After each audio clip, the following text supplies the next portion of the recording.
So let me start by introducing myself. My name is Meg Swift. I am one of the Associate Deans of Admissions at Bowdoin College, and I want to thank you all for tuning in tonight. We are incredibly lucky to be joined by three faculty members representing our wonderful arts departments across the Bowdoin campus. We have Abby Colleen in theater and dance. We have Michael Colster in visual arts, and we have Vin Shendi in music.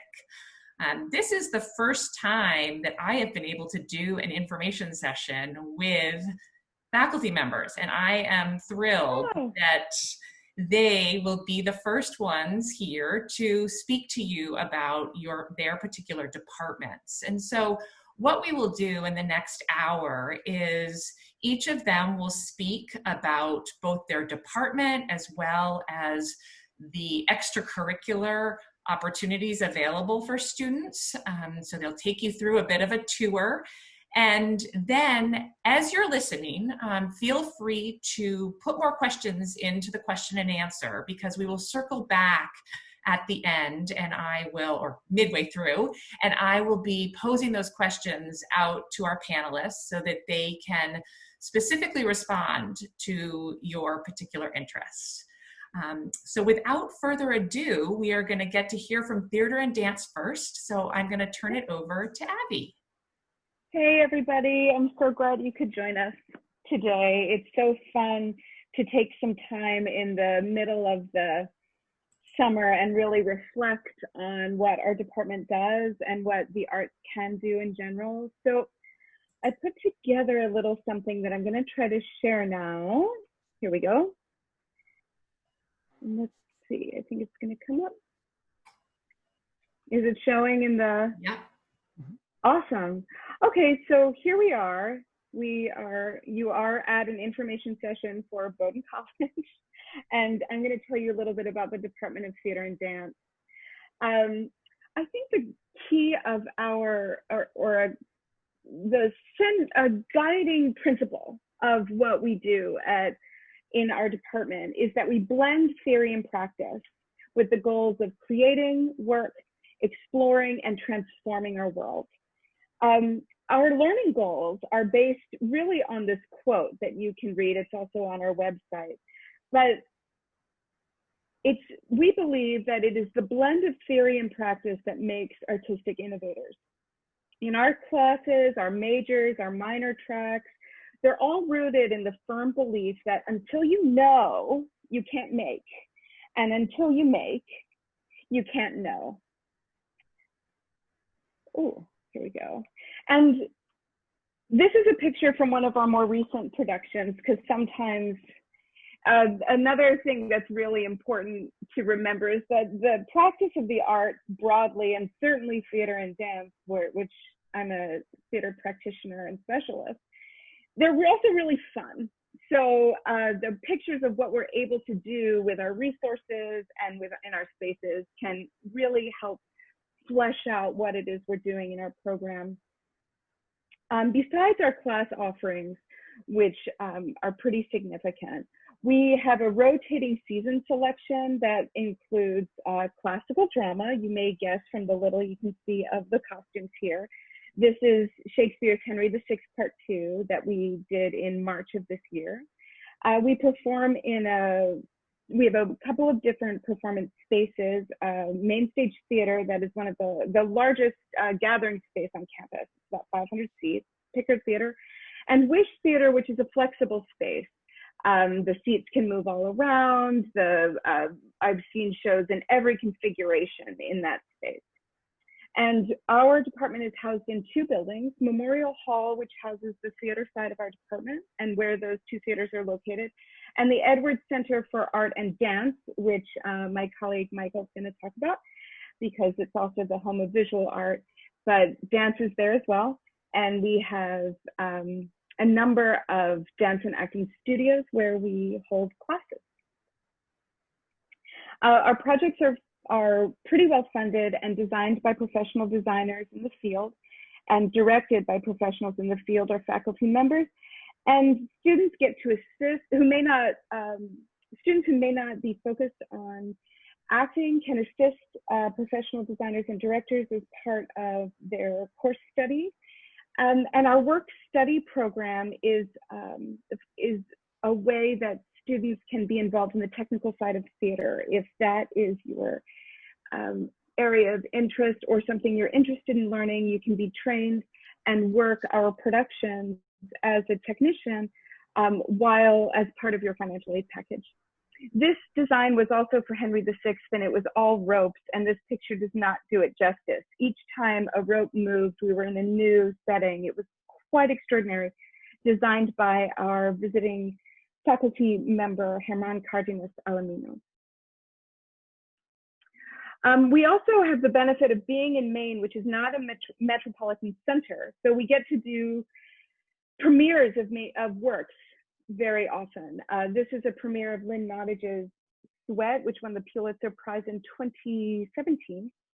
That was done, it was the main premiere and done in our spaces. And we also every year do 2 dance concerts and 2 theater productions as part of our season. I'm sorry, I can't remember if I said that. Our auditions are open to everyone, not just majors or minors, and auditions for theater shows. And our dance productions are created through our dance classes. So you enroll in a dance class and then you're part of a dance production. This is a picture. Also, we often have live musicians performing with our dance productions. This is on our main stage. This is a senior project done by the woman in the red overalls. It was one of our seniors, Lucia Gagliardone. She graduated in 2020. Because as part of the major and minor tracks, students also create their own work. This is another picture of that, our senior studio projects, where the department supports you in the creation of a piece as a capstone to your course of study. Pretty quickly, a little bit about our alums. This is a strange, not my personal favorite picture, but this is with an alum who graduated. Actually, she's a little funny about me telling what year she graduated because age matters in our field. But she's a director now, and she came back to Maine and had her regional theater premiere at Portland Stage, our regional theater in Maine, and I was part of the production. So we got to work together after I taught her, which was pretty amazing. This is what some of our other alumni are doing. Some are active in the theater field and some are active otherwise. Tyler Mikolo is a Tony Award-winning lighting designer. Tina Sutter was just named a Guggenheim Fellow and artistic director of Half Straddle Theater Company. Hideyoshi Akai did his first play his senior year at Bowdoin, and then decided he wanted to be an actor and was accepted into an MFA program at USC, now beginning his second year. And my personal favorite recent story is Olivia Atwood, who graduated in 2019, used the study of human behavior that we do in theater to create a dating app that's just recently that is kind of exploding. No pictures. I think that's the most interesting part of this app. She acts as a matchmaker, bringing people together. The last thing I want to say before moving on to my colleagues is that we're also evolving as a department. Earlier this summer, the department worked collaboratively to create a Black Lives Matter statement. You can see it at our website, on our website. And the part I want to bring out here is the part I want to end with, that theater and dance, and really the arts more broadly, can function in such critical ways, particularly at a moment we find ourselves in now as a nation, in the middle of a pandemic, in the middle of outcry against systemic racism. Theater and dance, since we can't acknowledge what we don't see, theater and dance can help us see what's really going on in the world. It can help us tell the truth. And then in that telling, it can also be tremendously healing. We tell stories to heal. It's a well-documented part of recovering from trauma is telling your story. That's what we do in theater and dance. And I think what drives me really in my work at Bowdoin is through theater and dance and the arts, we can practice envisioning a better future. And particularly now, when sometimes the weight of the world is so heavy on my heart, I think we're at work making the world better, and the arts give us tools on how to do that. That is it for me. So I'm gonna stop sharing my screen. And Meg, I'll let you talk about who's next, and look forward to answering any of your questions that come up. Great. Thank you so much, Abby. And we'll turn it over now to Michael. Hi, guys. Thanks, Abby. I'm glad to kind of follow in on this because a lot of, I think what visual arts emphasizes intersects and overlaps quite a bit with a lot of the things that you said. So I'm going to try to give you guys a little bit of a read on how the visual arts department approaches the curriculum and give you a little bit of an idea of a little bit of our facilities. And I also feel like I might be preaching a little bit to the choir in terms of the importance of the arts too. But I'd also like to sort of touch on a little bit of why liberal arts and why the arts can kind of fit into and complement, and in fact, quite a bit augment what you might be doing in the liberal arts environment. So let me share a screen real quick and we'll do this. See if I can get this to work. All right.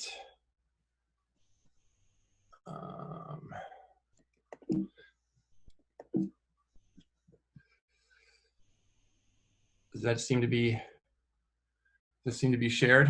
Does that work? Mm-hmm. All right, good. So that's the a picture of the building that houses visual arts, and it's shared with dance and theater. Like Abby mentioned, it's on the south edge of campus. It's a converted former elementary school. So it's got some really great bones, and it's got all sorts of wonderful studios and facilities inside of it.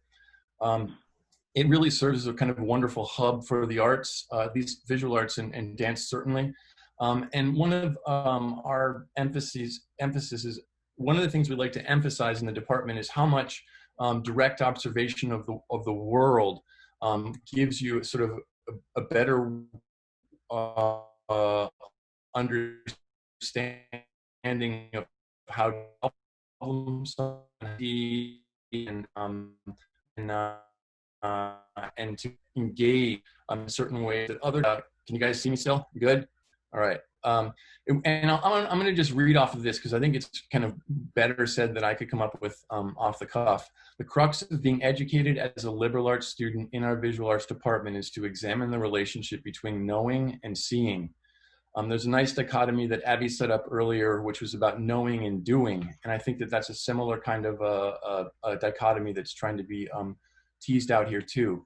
And the desire to share one's discoveries with others and the struggle to give form to perceptual experiences play a vital role in the liberal education of all students. And we firmly believe it's a cornerstone of a vibrant, just, and democratic society. So those are a couple points that I think help us think a little bit about the overlap that exists between the visual arts and the broader liberal arts ideas. So in our curriculum, we have a range of media. I should let you know that our curriculum is set up so that there are multiple entry points, and people with prior experience are very welcome, and people with no experience at all are just as welcome. So we specialize in these different media, sculpture, drawing, printmaking, photography, and digital media, video, with painting also in there after one has taken a drawing class. So after you've taken a couple of the intro classes, which typically are pretty popular and do fill actually quite a bit and are pretty rigorous, we like to sort of pride ourselves in that. Students can go on to intermediate levels in specific media, and then into 3,000 level classes, which are more topics driven and not media based. And then we have a capstone experience for majors and serious non-majors called a senior studio or advanced studio. So we do an end of semester open house, and we do an end of the year senior show. The building gets filled with all of the art that's been made over the course of the semester or during the senior studio. And it becomes a very big event where, you know, hundreds of people are coming through. Students bring friends and faculty members to see some of the work that they've been up to. And what's also really nice for our visual arts students is that after having worked in their own kinds of sort of studios, they're able to come out and see what other kind of work has been made in those different studios adjacent to them throughout the semester. So it's a really nice way for everyone to get a chance to understand, oh, if I took a printmaking class, that's the sort of thing I might be working on, or if I take sculpture, etc. A couple more examples of some of the installations I think this is one of our senior shows. This is an example of actually one of my photo classes. So lots of photographs filling the wall. People come through, and the shows are usually up for a week or so at least. The senior shows are up, and people are able to come through for the opening or at their leisure afterwards. We have some pretty decent areas for the display of three-dimensional pieces as well.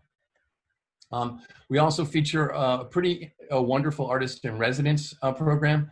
So a couple examples of some artists that have been in residence. You might have seen Titus Kafar's Time magazine cover just of last month. Titus was in residence with us here, a very exciting and interesting guy.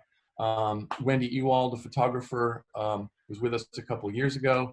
And then Lynn Meyer did a installation in the Bowdoin College Museum.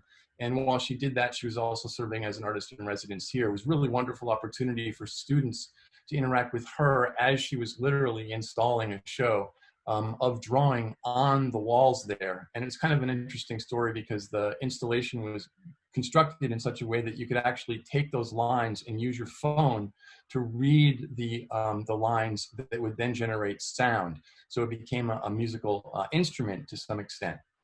And so come join us. No previous experience necessary. And I'm really excited to take any questions that you might have after we're finished here. All right. Great. So I'll stop sharing. Well, thank you. Fun to see the spaces. Appreciate you showing those in addition to all the work. And now we're going to turn to Vin to hear about the many offerings in the music department. Thank you. Thanks, Meg. As my colleagues were saying, welcome, and we're very glad to hear about your interest in the arts. So at Bowdoin, the music department does three things, and that's pretty common for all colleges in that we have an academic program of courses, we have ensembles, and we have lessons. And between those three things, approximately 1/3 of the student body comes through Gibson Hall every semester. And however, there are some things that Bowdoin does that is pretty unique to Bowdoin itself. And the first of these that I'd like to talk about is the way in which we approach music. Like what Abby and Michael were saying, we try to look at music as holistically as possible, as with as much of a universal approach as possible to music. So, and unfortunately, that's not the case with a lot of music departments in the country. A lot of them still believe that music just means, studying dead white guys with wig fetishes from Europe, who lived 200 years ago. That's definitely not the case here. So for example, we have a whole variety of things you can study. Yes, you can study, dead white guys with wig fetishes in our courses, but you can also, there's courses in hip hop, there's courses in jazz, there's electronic music courses. We have courses that deal with the music of Africa, courses that deal with the music of Latin America, and these are courses that are sequential, meaning that they go on at different levels. So we try to have as much of a universal approach to music as well, and that includes our ensembles. So, we have your standard orchestra and choirs, but we also have a West African music ensemble. We also have a Middle Eastern music ensemble. So we try to have as much of a sense of variety in that kind of universal approach. And likewise, for lessons, we do have, students can take lessons in any of the standard orchestral or jazz instruments or voices. But if you have a particular interest in a instrument and we don't have someone on staff, we will go and find someone. We've often brought people up from as far away from Boston to or, you know, if they're not local, to teach things as varied as banjo and sitar. And so, you know, we try and be as universal as possible to our approach. The other thing that we have that makes us unique is that we really try to have a lot of individual attention towards our students. So for example, we have in our ensemble program, this translates to having a very strong chamber music program and a very strong jazz combo program, such that for students who are interested in jazz or interested in doing chamber music at the beginning of the semester, you audition, and the audition's not like, well, if you pass a bar, then you get in, and if you don't, you don't.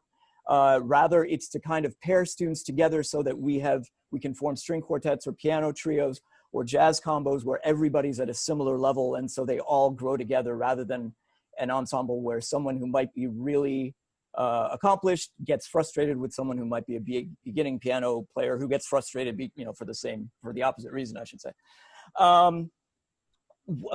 In terms of that idea of individual attention, with regards to our academic program, our courses, we at least used to, I don't know if it's still the case, but I believe it is, have the highest per capita independent studies in the college.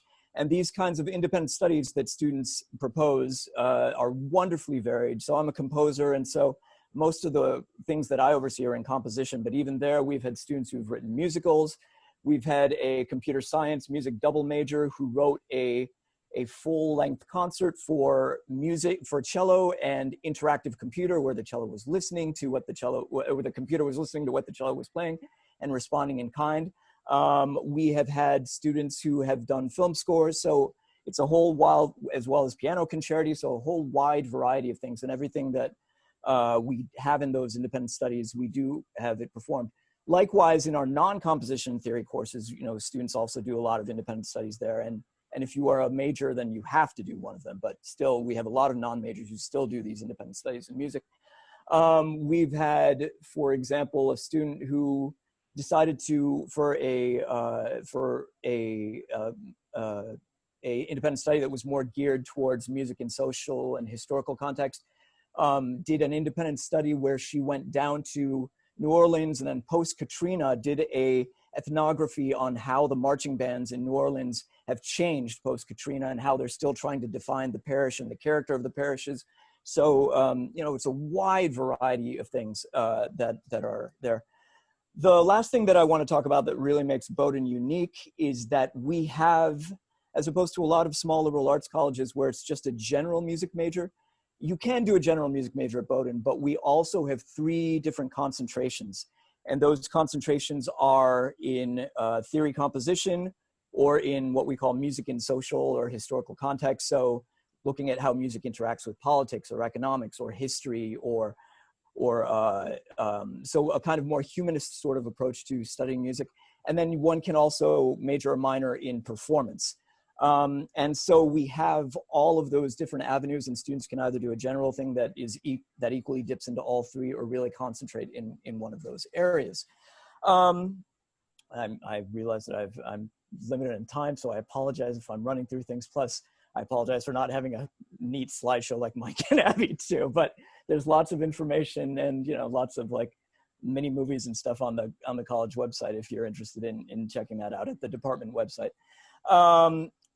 In terms of our facilities, we have a beautiful concert hall, Studzinski Concert Hall, where we have, it's about 300-seat hall. Sometimes the larger things will go into other places. We'll also have performances in the chapel. We have, we have 16 different practice rooms. Half of them are here in Gibson Hall, which is where our academic classrooms are, and half of them are in Studzinski Hall. Each of those practice rooms come with a grand piano, with the exception of the places where we have drum sets and harps. We have instrument rental for students who want to learn instruments, or we have also lockers for instruments as well. And we have a very vibrant concert series. So in addition to all of our ensembles, so we have 8 different ensembles: orchestra, our chamber ensembles, of which there's usually 6 or 7 of them every semester, our jazz combos, likewise 6 or 7, We have our chorus, which is kind of a larger chorus that does choral orchestral works. The chamber singers, which is a smaller group that does largely a cappella works. What am I missing? The Middle Eastern Ensemble, the West African Music Ensemble. And give me 1 second and I'll remember the 8th one.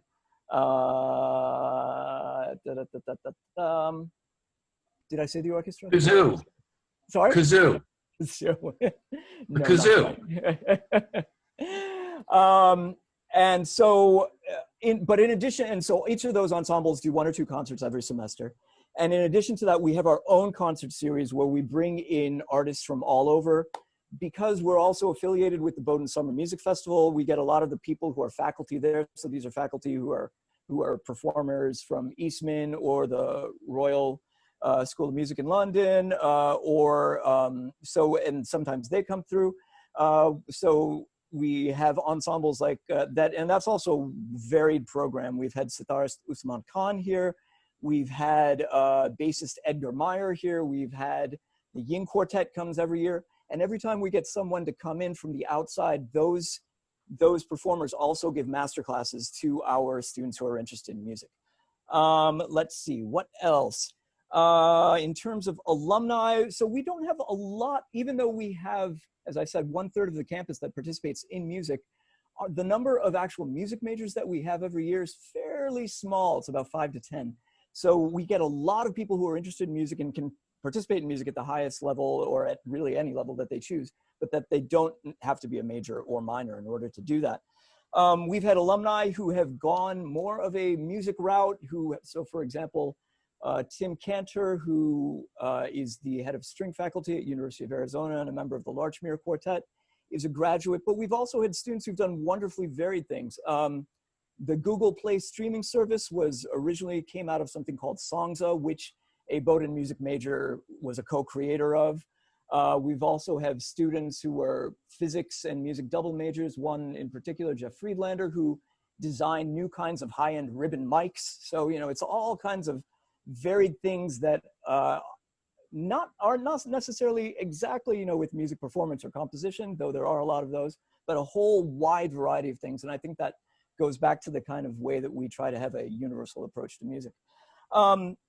In closing, I would just to say that the arts are good and strong here at Bowdoin. And if we think about our campus itself, on the north end of campus, we have the Pickard Theater. On the east end of campus, we have the Studzinski Concert Hall. On the south end of campus, we have Edwards with the visual arts and dance. And on the west end of campus, we have Gibson Hall, where the academic music building is, as well as the Museum of Art. So really, the arts literally encompass the Bowdoin campus. And I'll leave it there, and I look forward to your questions. Meg? Great. Wow, what an informative set of presentations. Thank you all. We've gotten some great questions that have come in. It looks like a few have been answered, so thank you.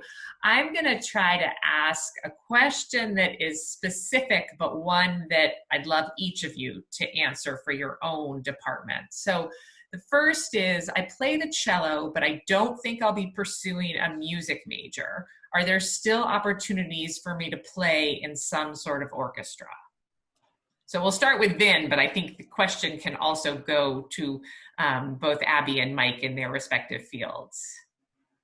So the answer is absolutely. As I said before, we have just about 5 to 10 music majors a year. We have a 70-member orchestra. I think last year there were 3 majors in the orchestra. So by and large, it's non-majors. There's a great little mini movie on Anne McKee, who last fall performed the Brahms Violin Concerto, even though she is a environmental studies and Asian studies double major, and also is one of our big cross-country stars as well. So that idea of being able to participate in music at whatever level you want while still not needing to be a music major is something that we pride ourselves on. And Abby, can you take? Yeah, similarly, the students that come to Bowdoin are truthfully extraordinary. They're exceptional people that have a bunch of things that they're really good at. Most of our majors are double majors. And because we have so many different tracks, and I end up meeting with students who are very interested in the senior studio class because they want to make something, and we look at their class, and that's a class that's only for majors, or they need to get in by permission. And I look at their classes and I say, you're so close to majoring because you've taken so many classes. Just take these 2 more and you'll be there. So I think that people who find their way to theater and dance really find a home there, and continue to take classes and end up majoring almost by accident. That's not to, something along these lines that I really want to say is there's such a dichotomy in our fields, and Mike alluded to this a little bit in his presentation, that this idea that you, in order to be an artist, you need to get a BFA somewhere, and that, I think all of us who are here are in the positions we're in because we can agree that that is one way to do it, but I certainly don't think it's the most exciting or creates the most, it creates artists with long careers, I would even say. That we're making, the kind of artists we're interested in making are the kinds of artists that are looking at the world critically, and that comes from all your classes at Bowdoin, not just your classes in theater and dance. And then we help you develop, through theater and dance, we help you develop skills to then take that thought and turn it into something that's embodied. And that, I hope that answers the question. I think, and I probably added another question onto it. I wonder if Mike has anything to add.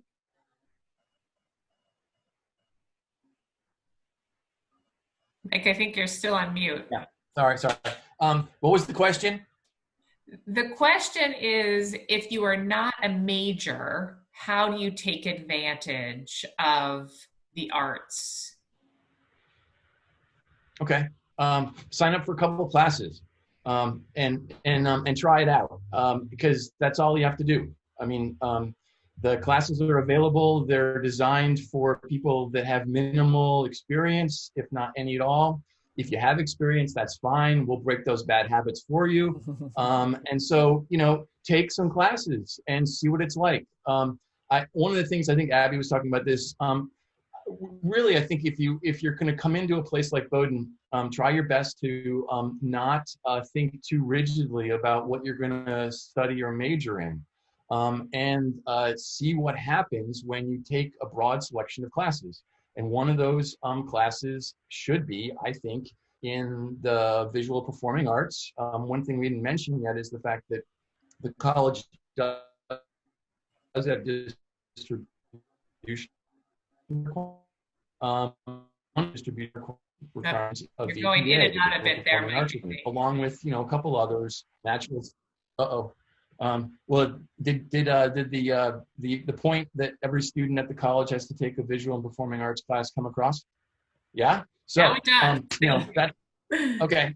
So maybe that, I don't know if that helps, but I mean the programs at the college. I think I can speak for theater and dance and for music too. I think that our arts programs are set up so that we want to bring in as many different students as possible and many different backgrounds as possible, and we teach students how to solve problems. That's basically, I think, what we're trying to help them do. And we do it in an embodied way. We do it in an intellectual way. We do it in all the different ways that many of our classes across the campus do. And in some ways, in ways that a lot of our classes across the campus don't do. Great. And that actually leads into a question that you all have answered a bit, but I'm going to be explicit with the question saying, I've always loved both theater and chemistry. What opportunities might a Bowdoin student have to pursue both? And I'm seeing that with other questions about STEM and the arts. And because I led with a theater question, Abby, can I turn it first to you? And Vin and Mike, if you have additions to that, please jump in after. Hooray that you love theater and chemistry. That's incredible. I was just advising a student who said, I think I might want to be a genetics counselor, but I also might want to be an actor. It's just wonderful kind of these interests, these varied interests that I think within the context of the liberal arts we find out aren't so different. You'll make an amazing senior project if you're interested in chemistry and theater. I think that's great, and if you decide to come to Bowdoin, that you'll be with your people with those kinds of interests. And I think I want to say a little more specifically because I think the question was also about what kind of opportunities exist. Well, we have like Mike said, take some classes. We have the curricular tracks, which would get you going on a major or minor, whether or not you decide you want to declare one. You can do productions curricularly, meaning they're directed by professionals and they're part of our season at our advertised season. Those are curricular opportunities, so you receive class credit for them.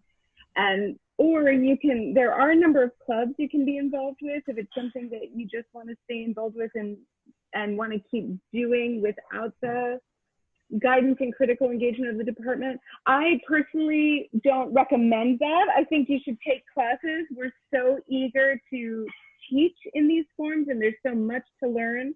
I love what Mike said about breaking the bad habits you may have. We're ready to break them. We love beginners. We love it's wide open, I would say. Great. Thank you. Mike, I'm going to turn this question to you. We have a couple about illustration courses. Do the visual arts department offer illustration courses, and how do aspiring illustrators get experience at Bowdoin? Well, we don't have a class that's called illustration.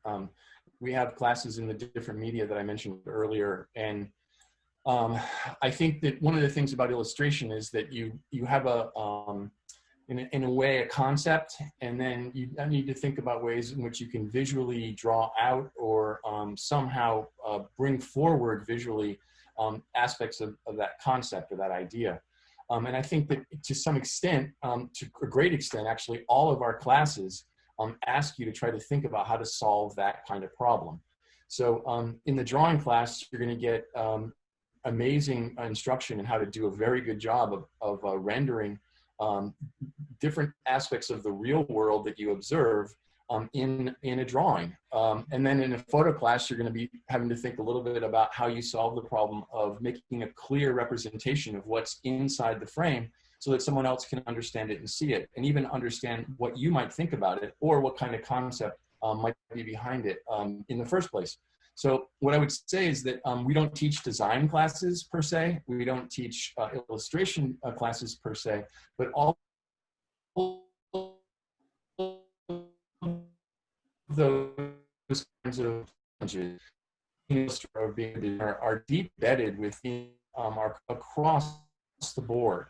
So that's basically, I think, my answer that at this point. Great, thank you. Vin, I'm going to turn this one to you. Can you take vocal or instrument lessons through the school, even if they don't have to do with your major? Absolutely. Yeah, absolutely. So there are about 120 or so of our students who take lessons every semester. And something that's also kind of nice about lessons at Bowdoin, that I guess maybe I should have mentioned the things that are unique, is that we have lessons at the introductory, intermediate, and advanced level. And so, the introductory really can mean, wait, which end of the horn do I blow into? That kind of thing. So, and at the intermediate level, that's where most of our students take lessons. They've had some experience, or they've taken 2 introductory courses and they've gotten the basics down, and those students will, have hour-long lessons throughout the semester, and then they'll perform something short at a department recital at the end of the semester. But then we also have what we call our advanced lessons, which is where a student will, over the course of one semester, put together a full-length recital And a lot of times, you know, they'll have some kind of a academic or some kind of a theme that carries the choices of pieces that they use. So for example, I had a flautist whose advanced lessons I was overseeing, and she decided to do a recital where to look at the history of the flute itself. And every time a different key or a different trill thing was invented for the flute, she would play a piece that was based on that. And so kind of going through the history of flutes as well as the history, as well as performing a full-length recital. So we have, in addition to our full-time faculty, we have about 30 applied faculty who come in once or twice a week to teach, saxophone, or to teach violin, or to teach bassoon, or to teach voice lessons. And I'm getting away from your question, but yes, the answer is absolutely. You can take lessons, and the vast majority of our students who do take lessons are non-majors. Great, thank you. You can see the enthusiasm there. I love that you answer all those questions in one. Abby, a couple of questions have come in about musicals. Can you talk about how are they done? Do you have to be a music major too? How does that all work? No, I hope those of you watching are putting together the theme. No, you do not need to be a major, and you do not need to declare any expertise to be welcome and learn in our department. No, we welcome students at every level of engagement. And musicals, you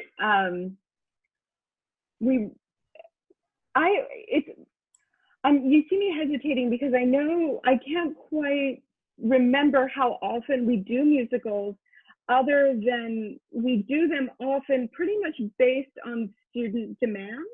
So if we have a lot of singers that are working with us and studying with us, and we'd like to showcase them in a musical, we'll do a musical. So we've done one every other year, I think, for the past 4 years, because we've had singers and dancers who want to perform in that way.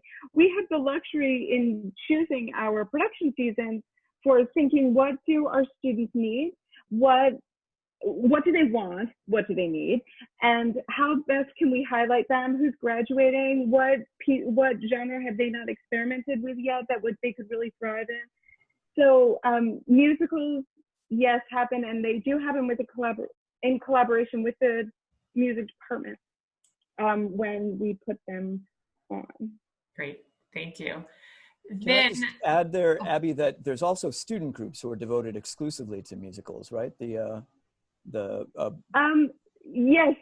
those tend to come and go, and I think we're in a go phase.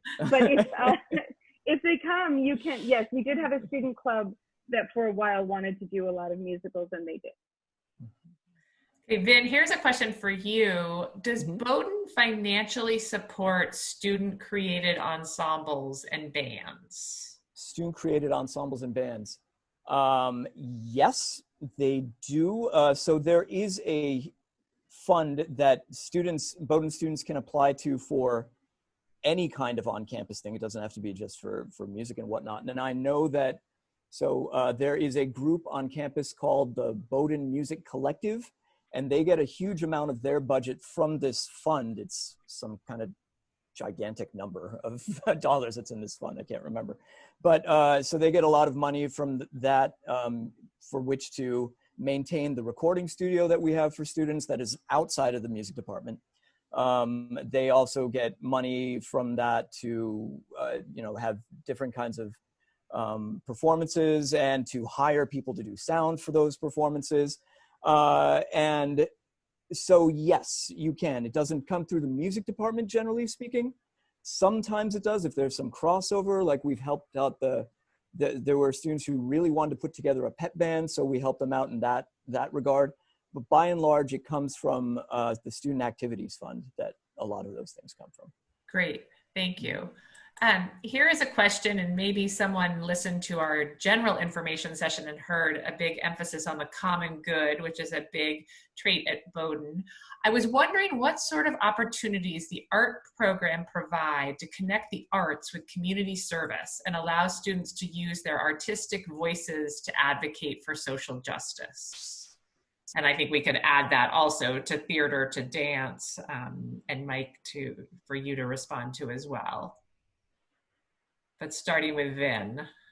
So to advocate for social justice. So I will admit that I've been on sabbatical for the last year, and I'm sure that there have been all sorts of things that have changed around that I'm unaware of.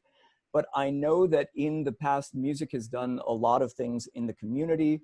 So for example, our chamber ensembles will not only have their on-campus concerts, but they will do concerts at schools around the area who don't often get to hear, likewise with our jazz combos who often don't get to hear, instrumental groups like that.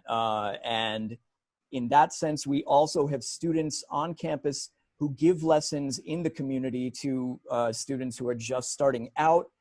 The orchestra partners with the, oh God, I'm gonna forget their name, I'm sorry, Mid-Coast something. It's a student group where the orchestras do side-by-side things where it's a member of the orchestra who plays along with an 8-year-old, 9-year-old who's just starting out on their instrument and does those kinds of things. So there's a lot of stuff. In terms of social justice stuff, there are things, a lot of that comes through a lot of the independent studies that I was talking about, where people will deliberately, do either ethnographic studies, kind of analyzing those sorts of things. We recently had a a series of women in music, and particularly women in jazz and in pop music, a kind of conference that Bowdoin hosted last spring to look at those issues and the gender inequalities that we have. So there's a whole, there's a wide range of stuff. I'm not sure I could just pinpoint exactly. And again, I apologize because I was on sabbatical last year, and I know that there's a whole bunch of things that happened last year that I just wasn't here for. So sorry about that. And Abby, you spoke about it a bit with what was happening with Black Lives Matter earlier this summer. I don't know if you have other examples that you want to share. Well, we're conscious of this as a department because as a performance field, the optics of what we do matters. Who we choose to produce when we perform a play matters. We have a charge as a department that half of our offerings are playwrights of color and women. Our casting policies reflect our attempt to reflect the diversity of the school at 30% on our stages. We also have events and classes that protest is a performance. So one of our classes that is being offered this fall is a class called Performing Freedom, that how in particular, people outside of the structures of power, how have they performed as an act of protest? And that goes, some examples are work slowdowns on plantations. That is a performance, that is a protest. So I think one thing we get to do through our classes is expand the idea of what theater and dance is. It's not ancillary, or as I quote my friend all the time, because she said this great thing, that theater and dance are not the jazz hands of the university. They aren't the glitter they are central to how we express, how we process, how we communicate, how we heal, and how we change. So that's why that is a little bit more deeply why I'm like, take classes, don't just do the clubs. Because we get into this in our classes. And also as part of our work as a department with the Black Lives Matter statement is we're all submitting our syllabi to each other, creating standards as a department for what constitutes a anti-racist syllabus, and how to making sure that we're putting into practice what we said we were going to do. with our statement. So I encourage you, if this is an area that tugs at your heart, as it does mine, to go to our website and look at what we say we're doing in support of the common good, which is a more equitable and just future for everyone. Great, thank you. A few questions have come in about tech and costumes and the production side. Can you talk a little bit about how that works and whether students are doing all of that, or, as someone said, do you have professionals that do that side of theater? It's a mix. So our work study program that I alluded to in my speedy presentation with a lot of words per minute is made up of students, and they work our productions. We just hired, this is a bittersweet statement. I grieve that our wonderful costume shop manager retired. She retired, she was part of the class of 2020. But we made the best hire, who is an alum, who was one of our majors, then went on to get a graduate degree in costume design and worked professionally for a number of years. And now she is coming back to be our costume shop manager. So these staff positions, our technical director, our production manager, our costume shop manager, our assistant technical director, they are staff positions, but they really serve in the role of faculty in that they train students, they work directly with students to put together the technical sides of our productions. Our students with technical expertises often end up declaring a major. Our one from this year was a major in computer science, digital and computational studies, and theater, because he was so interested in sound design and worked all the productions and ended up also playing trumpet in the pit for one of our musicals. So the answer is that students work with professionals to train to be able to fulfill the technical needs of our productions, and then end up working them for their work study as part of their financial aid packages. Great, that's very helpful. I'm mindful of time, and I think we have time for one more question that I'm going to ask and let all of our panelists think about while I respond to a question that's come in a number of cases about admissions. So the question I want each of you to think about is, if you have a favorite arts-related tradition on the Bowdoin campus. And I will just jump in, and people have asked about whether they can submit an arts supplement. And I want to encourage those of you who are thinking about applying to Bowdoin and want your work to be looked at. We receive art supplements in all of these areas. There's specific information on our website about the application process. But because admissions folks don't pride themselves on knowing enough about the arts, we will then forward your work out to faculty members who will evaluate it, get back to us, and give us another perspective of your application. So it is certainly not required, but for those of you who know that arts will be a big part of your life on campus and have had arts as a big part of your life to this point, we encourage you to do so. So with that, Mike, can I put you on the spot first and have you talk about your favorite arts-related tradition on the Bowdoin campus? Yeah, first, I want to address the social justice question, though, if I can. Oh, I'm so sorry. No, it's okay. I didn't jump in and still formulating things. One of the things that I try to, we all in the visual arts, and I'm sure this is true in other areas too, is we talk about our classes as they're not academic. I mean, the idea of coming in and trying to make things and try to give form and structure to your observations and the other things you've been exposed to in your different classes. That right there is real, and the risks that takes are real. And when you start thinking about what it is you might want to say about the world around you, the visual arts, and I'm sure the other arts and other places in the campus are there to support you to say it. I constantly ask my students as they're working, when they're making things, the big question they have to address when they think about their audience is the question of, so what? Why does it matter? Okay, and other areas and classes that they're engaged in can help inform some of those questions. We don't just teach technique in visual arts or in the other arts either. It's about how to contextualize, how to think about the contribution that you'd like to make and how will it matter. And of course, social justice is huge in terms of trying to think about how we can make this world a better place. None of us makes art because we're content. We're making art because we're not satisfied and we're trying to make it a better place. So the arts traditions.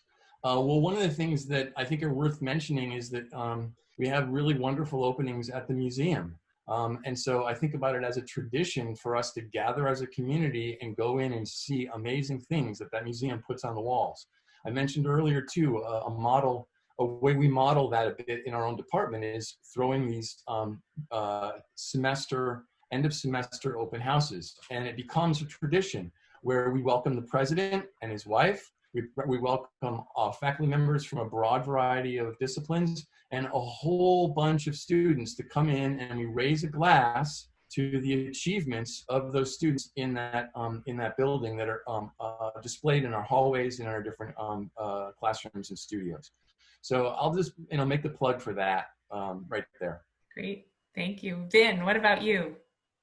Boy, in terms of traditions, I suppose, there's 3 weeks from the end of, from right after Thanksgiving break to the end of classes, where every night there's some kind of a concert that goes on in terms of our ensembles. And I guess going just about every night, or for, our student recitals and things like that, and going just about every night to see what students are doing and kind of celebrate all of that is something that happens almost on a semester by semester basis.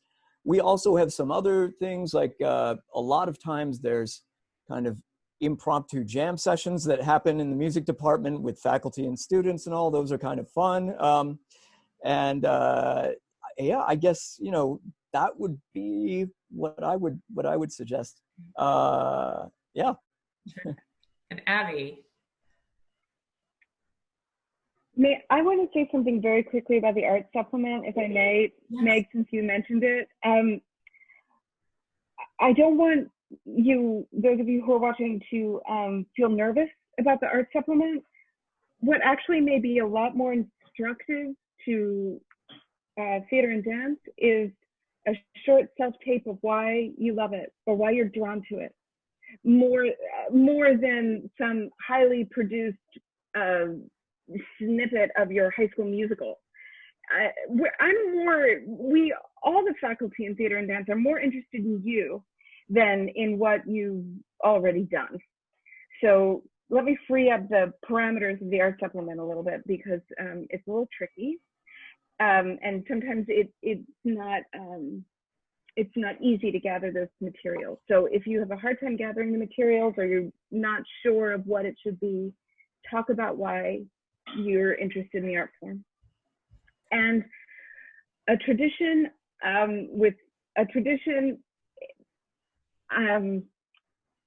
it's whenever the stage manager makes the announcement that it's 5 minutes to curtain, because it's going to make me cry all over the world for longer than any of us have been alive, and for longer than any of us will live. People have heard that and known what to do next, and are about to give something away in service of something larger than themselves.